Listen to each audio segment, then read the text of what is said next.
You ask Tiger to solve. This deals with linear equations with one unknown.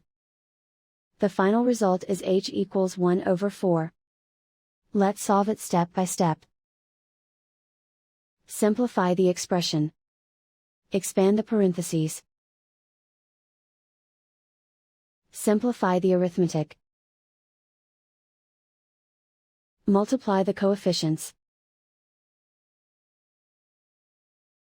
Group all h terms on the left side of the equation.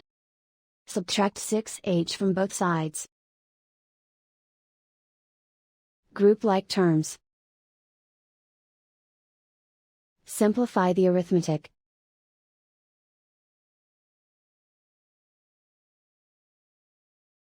Group all constants on the right side of the equation. Subtract 3 from both sides. Simplify the arithmetic.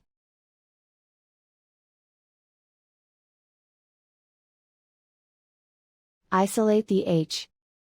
Divide both sides by -12. Cancel out the negatives. Simplify the fraction. Cancel out the negatives.